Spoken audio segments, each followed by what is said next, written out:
नमस्कार दोस्तों, the crime diary में आप सबका स्वागत है। मैं हूं अरविंद। इन दिनों दिल्ली के ट्रिपल मर्डर की बहुत ज्यादा चर्चा है और चर्चा इसलिए है क्योंकि कत्ल करने वाला कोई दुश्मन नहीं, कोई गैर नहीं, कोई और नहीं, बल्कि खुद वह बेटा है जिसे माँ बाप ने जन्म दिया। एक ऐसा भाई जिसने अपनी दीदी यानी बड़ी बहन की हत्या की। यह सिर्फ इंसानों का कत्ल नहीं है, बल्कि रिश्तों का भी कत्ल है। इसलिए लोग बहुत ज्यादा हैरान हैं। आज मैं आपको इस केस से जुड़ी कुछ ऐसी अपडेटेड इंफॉर्मेशन बताऊंगा जिसे सुनकर आपकी हैरानी और बढ़ जाएगी। जिन्होंने भी इस घटना के बारे में सुना है वह शॉक तो हैं, वह हैरान तो हैं। हैरान होना लाजमी है क्योंकि 21-22 साल का कोई नौजवान लड़का अपनी बहन का, अपनी मां का, अपने पिता का एक ही तरीके से तेज धार चाकू से गला रेत कर कत्ल कर दे और यह ड्रामा करें कि कत्ल कोई और करके चला गया, उसे पता ही नहीं है। इस बात को स्वीकार कर पाना, इस बात को गले से नीचे उतार पाना हर किसी के लिए बहुत मुश्किल है। क्या यह अपने आप में कम शॉकिंग है कि कोई बेटा अपने माता पिता और अपनी बहन का इस तरीके से कत्ल कर दे? तो आइए, जो शॉकिंग बातें हैं वह मैं आपको कहानी के फॉर्म में ही बताता हूं। आपको इस पूरी कहानी के बारे में जानकारी देता हूं। यह घटना 4 दिसंबर की है। सुबह तकरीबन 6-5 बजे के आसपास नेब सराय पुलिस को एक कॉल आता है। बेसिकली कॉल पीसीआर के जरिए रूट हुआ था। नेब सराय पुलिस को बताया गया और पीसीआर को कॉल करने वाला कोई और नहीं, बल्कि वही लड़का था जिसने अपने माता पिता और अपनी बहन का कत्ल कर दिया था। लेकिन जाहिर है उसने यह तो नहीं कहा कि मैंने कत्ल किया। उसने पुलिस को फोन करके यह बताया कि मैं जिम गया हुआ था और अब से थोड़ी देर पहले जैसे ही मैं यहां लौटा हूं, मैंने देखा कि यूं मेरे मम्मी पापा और मेरी बहन की किसी ने हत्या कर दी है। बहुत ही शॉकिंग बात थी। वह रो रहा था, चीख रहा था। आस पड़ोस के लोग वहां इकट्ठा हो गए। पुलिस वहां मौके पर पहुंची और सीन ऑफ क्राइम देखकर पुलिस के भी रोंगटे खड़े हो गए। हर तरफ खून ही खून था। फर्स्ट फ्लोर में, ग्राउंड फ्लोर में डेड बॉडी थी। फर्स्ट फ्लोर में भी बॉडी पड़ी हुई थी, पापा का, मम्मी का, नीचे बहन की डेड बॉडी थी। ये सारी चीजें पुलिस ने भी देखी और पुलिस भी बहुत हैरान हुई। अब पुलिस सिर्फ चौकन और हैरान होने के लिए तो है नहीं, पुलिस का काम है जांच करना। तो पुलिस ने बहुत बारीकी से सीन ऑफ क्राइम को देखना शुरू किया कि आखिर कत्ल के पीछे का मकसद क्या हो सकता है। तो पुलिस ने कुछ खास बातों पर गौर किया। आप भी उन बातों पर गौर कीजिए। एक तो पुलिस ने यह देखा कि घर में कोई फोर्सफुल एंट्री नहीं है, यानी ना तो किसी ने दरवाजा तोड़ा, ना किसी ने दरवाजे का ताला तोड़ा, ना कोई कुंडी खड़का, ना तो किसी ने कोई शोर शराबा सुना, ना ही दरवाजे पर कोई फोर्सफुल एंट्री के निशान या मार्क मौजूद थे। यह सबसे बड़ा इंडिकेशन था कि उस घर में कातिल की एंट्री जो है वो फ्रेंडली है। यह एक पॉइंट था। दूसरा पॉइंट यह था कि घर का कोई भी सामान, कोई भी वैल्यूएबल चीज वह बिखरा हुआ नहीं था, यानी यह मर्डर फॉर गेन नहीं था, लूटपाट वाली बात नहीं थी। तीसरा जो एक अहम पहलू था वह यह था कि जिस ब्रूटैलिटी से, जिस बर्बरतापूर्ण तरीके से मां बाप और बेटी की हत्या की गई थी, वह इंडिकेट कर रहा था कि कत्ल के पीछे मर्डर फॉर गेन तो बिल्कुल भी नहीं है, बल्कि दुश्मनी है। लेकिन वह दुश्मन कौन है यह नहीं पता। लेकिन दुश्मन जो भी है उसकी इस घर में फ्रेंडली एंट्री है, उसको इस घर के लोग जानते हैं। ये सारी चीजें जो हैं ये इशारा कर रही थीं कि परिवार का कोई आदमी हो सकता है।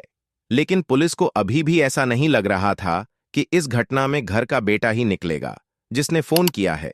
अर्जुन नाम है, तकरीबन यही समझ लीजिए कि 21-22 साल का लड़का है, वह अर्जुन ने फोन किया था। तो पुलिस को अभी भी नहीं लग रहा था। पुलिस को लग रहा था कि हो सकता है कोई करीबी हो, नाते रिश्तेदार हो, कोई रिलेटिव हो जिसने मार दिया हो। बेटा बहुत रो रहा था। अब पुलिस ने बेटे से तो पूछताछ की, साथ ही पुलिस ने उस इलाके में जो सीसीटीवी कैमरे लगे हुए हैं, पुलिस ने उन सीसीटीवी कैमरों को एग्जामिन करना शुरू किया। एग्जैक्टली घर के ऊपर फोकस करके तो कोई कैमरा नहीं है, लेकिन घर के रास्ते में आने जाने वाले कॉरिडोर पर कैमरे लगे हुए हैं।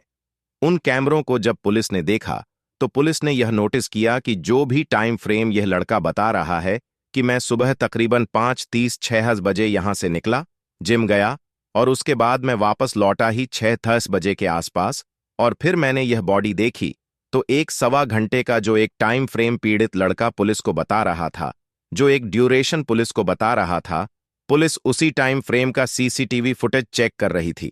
ये काम पुलिस के लिए थोड़ा आसान भी था, क्योंकि अगर मान लीजिए लड़का कहता कि नहीं, मुझे तो पता ही नहीं कब मार के चले गया, मैं तो 24 घंटे से घर नहीं आया हूं, फिर पुलिस के लिए मुश्किल ये होता कि उसे 24 घंटे की स्कैनिंग करनी पड़ती। यहां पुलिस सिर्फ 1.25 घंटे का सीसीटीवी फुटेज पुलिस स्कैन कर रही थी, और डेड बॉडीज को देखकर भी ये क्लियर था कि मर्डर अभी तुरंत हुआ है। ताजा, मतलब ताजा शब्द ठीक नहीं है, लेकिन जैसे कहते हैं ना कि खून बिल्कुल वो ठीक नहीं हुआ था, जमा नहीं था, और मतलब सीन ऑफ क्राइम को देखकर यह अंदाजा लगाया जा सकता है कि बिल्कुल रिसेंट इंसिडेंट था। वो तो ये सारी चीजें इंडिकेट कर रही थीं कि 1.25 घंटे में ही यह घटना हुई है। पुलिस ने जब सीसीटीवी फुटेज को चेक किया तो पुलिस ने देखा कि इन 1.25 घंटे के दौरान उस परिवार में जो 4 लोग हैं, जिनमें से 3 की मौत हो गई, एक बेटा जिंदा है, कोई 5वां आदमी उस तरफ आता या वहां से जाता हुआ बिल्कुल नहीं दिखा। तो यह अपने आप में एक बहुत ही हैरान करने वाली, बहुत ही शॉकिंग बात पुलिस को लग रही थी, और इसी बात से पुलिस को बेटे पर शक भी हो रहा था। इसके साथ ही पुलिस को शक इस बात पर भी हो रहा था कि यह जो बेटा है, यह बार बार जो पुलिस उससे स्टोरी पूछ रही थी, कितने बजे गए, कहाँ गए, जिम गए तो कितनी देर वहां रहे, क्या एक्सरसाइज किया, कब लौटे, क्या किसी से बात हुई, ये जो भी स्टोरी पुलिस पूछ रही थी, वह हर बार स्टोरी का जवाब तो दे रहा था। उसके पास जो कहानी थी, वह कहानी तो सुना रहा था, लेकिन हर बार कहानी को वह थोड़ा सा इम्प्रोवाइज कर रहा था, उस कहानी में थोड़ा सुधार कर रहा था। ये बात पुलिस वाले बहुत बारीकी से नोट कर रहे थे, मार्क कर रहे थे, क्योंकि पुलिस को अब बेटे पर ही शक होने लगा था, क्योंकि सीसीटीवी कैमरा इस तरह का इंडिकेशन दे रहा था। कोई एविडेंस नहीं था, बल्कि क्लू था। अब तक पुलिस ने फॉरेंसिक एक्सपर्ट्स को बुलाया, और फॉरेंसिक एक्सपर्ट्स ने अब पूरे घर की बड़ी बारीकी से जांच पड़ताल की। इसी के साथ पुलिस ने उस लड़के के मोटर बाइक को भी परखना, जांचना शुरू कर दिया। और आपको जानकर हैरानी होगी कि उस मोटर बाइक का जो चाबी है, जो कि है, उसमें पुलिस को ऐसे खून के धब्बे नजर आए। फॉरेंसिक एक्सपर्ट्स को ऐसे खून के धब्बे नजर आए जिन्हें साफ किया गया था, मिटाया गया था। इसके साथ ही उस लड़के का जो जिम बैग था, उस जिम बैग को जब पुलिस ने एग्जामिन किया तो उसमें भी पुलिस को खून के धब्बे नजर आए, साथ ही बाइक पर भी कुछ खून के धब्बे नजर आए। ये सारी चीजें इंडिकेट कर रही थीं कि इस मर्डर का इस लड़के से कोई ना कोई लेना देना जरूर है, और लड़का झूठ बोल रहा है। और यह सिर्फ इंडिकेशन नहीं, बल्कि एक एविडेंस था।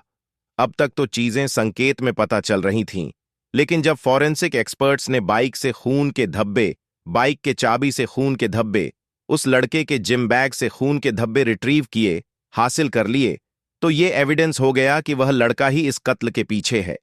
अब पुलिस ने उसे हिरासत में लिया, उसे सख्ती से पूछताछ की, और जो 1.25 घंटे का उसने टाइम फ्रेम बताया था कि वह कहां गया, क्या किया, पुलिस ने जब उन पॉइंट्स पर उसको घेरा तो पता चला कि वह जिम तो गया ही नहीं था, बल्कि वह घर से निकला जरूर था, और घर के पास ही एक लोकेलिटी है संजय वन के नाम से, जहां लोग मॉर्निंग वॉक के लिए जाते हैं, वह उस तरफ गया था।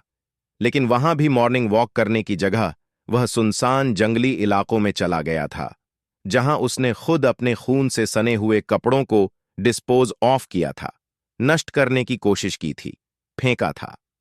अब पुलिस ने जब कंफर्म कर लिया कि यही कातिल है, तो पुलिस ने उसके वह जिम बैग, बाइक चाबी और उसकी निशानदेही पर उसके खुद के खून से सने हुए कपड़े पुलिस ने संजय वन से रिकवर कर लिए, लड़के को गिरफ्तार कर लिया।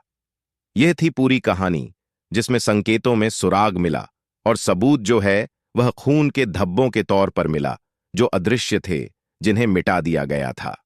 यह तो शुरुआती जानकारी है। अब सवाल यह है कि इस लड़के ने मर्डर के लिए आखिर 4 नवंबर का दिन क्यों चुना। आपको यह पता है कि एनिवर्सरी थी 4 नवंबर को उसके मम्मी पापा की। उसके पापा का नाम था राजेश कुमार, जो एक फॉर्मर आर्मी मैन थे, मतलब आर्मी मैन थे। उन्होंने काम किया था, सर्विस दी थी। उनकी उनकी पत्नी यानी इस लड़के की मां का नाम है कोमल, और इस लड़के से 2 साल बड़ी बेटी यानी उसकी दीदी या बहन जो भी कह ले, उसका नाम है कविता। इन तीनों की अर्जुन नाम के लड़के ने हत्या की थी। अब सवाल यह है कि इसने अपने मम्मी पापा के एनिवर्सरी का दिन ही क्यों चुना था। तो आपको जानकर बहुत अजीब सा लगेगा कि वह अपने माँ बाप से नफरत तो करता था, लेकिन नफरत की इंतहा इतनी ज्यादा थी कि वह उन्हें उसी खुशी के दिन तड़पाकर मारना चाहता था, मौत देना चाहता था। आपको हमारी मेहनत पसंद आई हो तो अगर इस कहानी को शेयर करें और द क्राइम डायरी चैनल को सब्सक्राइब करना न भूलें।